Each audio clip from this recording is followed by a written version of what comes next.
बच्चों, आज हम 7वीं कक्षा का दूसरा पाठ दादी माँ इसके बारे में पढ़ेंगे।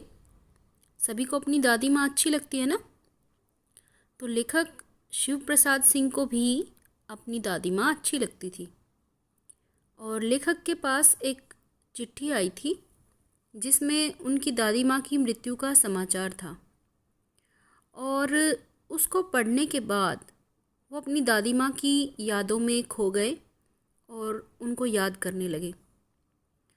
बच्चों, ये एक तरह का संस्मरण है। संस्मरण का मतलब है हम जिसको बहुत पसंद करते हैं, उसके साथ हमने जो समय बिताया है उसके बारे में हम याद करके कुछ लिखें। तो यह एक संस्मरण की विधा है। चलो अब इसको पढ़ते हैं। सबसे पहले लेखक अपने बारे में बताता है।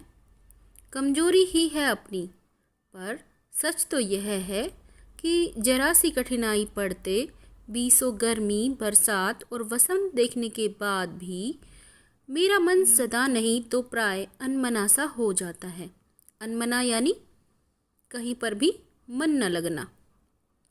मेरे शुभचिंतक मित्र मुंह पर मुझे प्रसन्न करने के लिए आने वाली छुट्टियों की सूचना देते हैं। यहाँ पर छुट्टियों का वर्तनी गलत लिखा हुआ है, लेकिन आप इसको ठीक करके पढ़ना।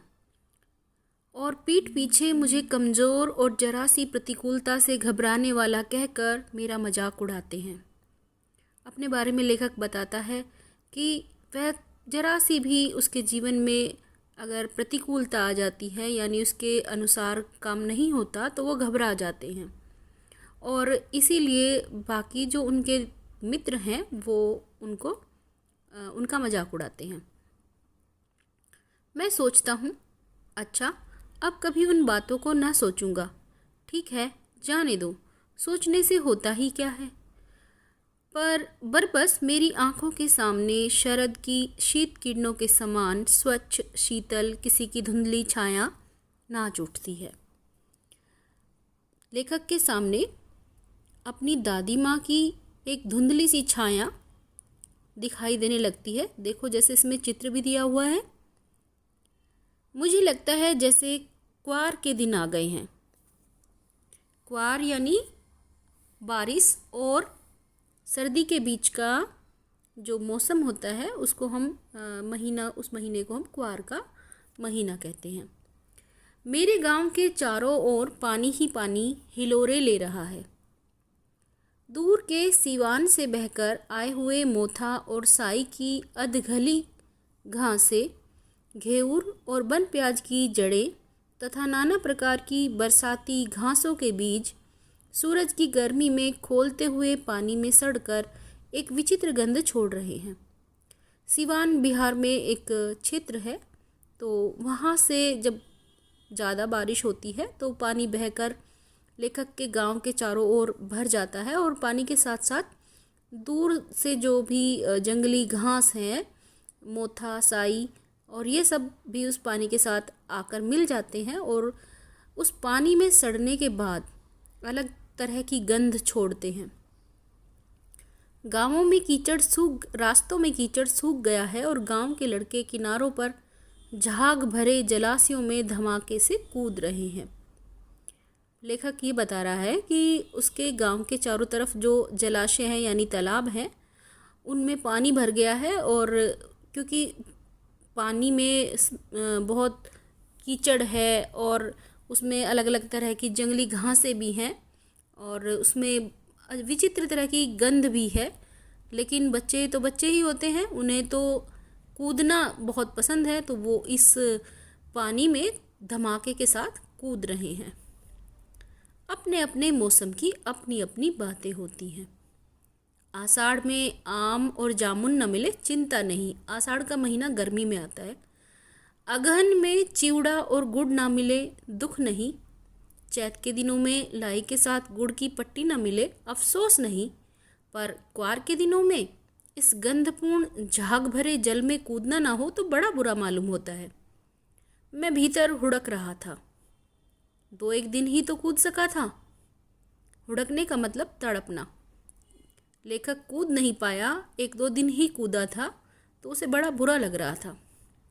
नहा धोकर बीमार हो गया। हल्की बीमारी न जाने क्यों मुझे अच्छी लगती है।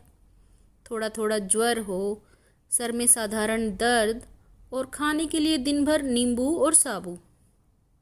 लेखक बताता है कि उसको हल्की बीमारी अच्छी लगती है, थोड़ा थोड़ा ज्वर यानी थोड़ा थोड़ा बुखार हो और सर में साधारण सा दर्द हो और खाने के लिए नींबू पानी और साबूदाने की खिचड़ी। लेकिन इस बार ऐसी चीज़ नहीं थी। ज्वर जो उठ चढ़ा तो चढ़ता ही गया, रजाई पर रजाई, और उतरा रात 12 बजे के बाद। दिन में मैं चादर लपेटे सोया हुआ था। दादी माँ आई, शायद नहा कर आई थी। उसी झाग वाले जल में पतले दुबले स्नेह सने शरीर पर सफ़ेद किनारीहीन धोती, सन से सफ़ेद बालों के सिरों पर सद्य टपके हुए जल की शीतलता। तो यहाँ पर लेखक अपनी दादी माँ के बारे में बता रहा है कि वो उसी झाग वाले जल में नहा कर आई थी और उसका शरीर दुबला पतला था और सफ़ेद रंग की किनारेहीन धोती वो पहनती थी। उसके बाल भी सफ़ेद थे सन की तरह और गीले टपके हुए जल की शीतलता उन बालों में थी। आते ही उन्होंने सरपेट छुए, आंचल की गांठ खोल किसी अदृश्य शक्तिधारी के चबूतरे की मिट्टी मुंह में डाली, माथे पर लगाई। दिन रात चारपाई के पास बैठी रहती, कभी पंखा झलती, कभी जलते हुए हाथ पैर कपड़े से सहलाती। जब बुखार ज़्यादा होता है तो शरीर का तापमान बढ़ने के कारण ऐसा लगता है जैसे जल रहा हो। तो दादी माँ जलते हुए हाथ पैर को कपड़े से सहलाती, सर पर दालचीनी का लेप करती। दालचीनी एक तरह का मसाला है जिसको पीसकर दादी सर के ऊपर लेप करती ताकि बुखार ज़्यादा ना सर पे असर करे, और 20 बार छू छू कर ज्वर का अनुमान करती। हांडी में पानी आया कि नहीं, उसे पीपल की छाल से छोका कि नहीं, खिचड़ी में मूंग की दाल एकदम मिल तो गई है, कोई बीमार के घर में सीधा बाहर से आकर तो नहीं चला गया, आदि लाखों प्रश्न पूछ पूछ कर घर वालों को परेशान कर देती। तो लेखक ने बताया है कि दादी माँ जब कोई बीमार हो जाता था तो उसको बड़ी तसल्ली के साथ उसकी सेवा करती थी, उसका ध्यान रखती थी। दादी माँ को गवई गांव की 50 किस्म की दवाओं के नाम याद थे। गवई गांव यानी गांव में पाई जाने वाली जड़ी बूटियों की जानकारी थी। गांव में कोई बीमार होता उसके पास पहुंचती और वहाँ भी वही काम, हाथ छूना, माथा छूना, पेट छूना, फिर भूत से लेकर मलेरिया, सरसाम, निमोनिया तक का अनुमान विश्वास के साथ सुनाती। महामारी और विषुचिका के दिनों में रोज सवेरे उठकर स्नान के बाद लवंग और गुड़ मिश्रित जलधार, गुग्गल और धूप, सफाई कोई उनसे सीख ले। यहाँ लेखक ये बता रहा है कि जब गांव में कोई बीमारी फैलती, महामारी यानी ऐसी बीमारी जो बहुत विस्तार से फैलती है, बहुत सारे लोगों को एक साथ हो जाती है, तो तब वो बहुत सफाई का ध्यान रखती और नहा धोती सुबह ही और गुग्गल और धूप से वातावरण को महकाती। दवा में देर होती, मिश्री या शहद खत्म हो जाता, चादर या गिलाफ नहीं बदले जाते तो वे जैसे पागल हो जाती।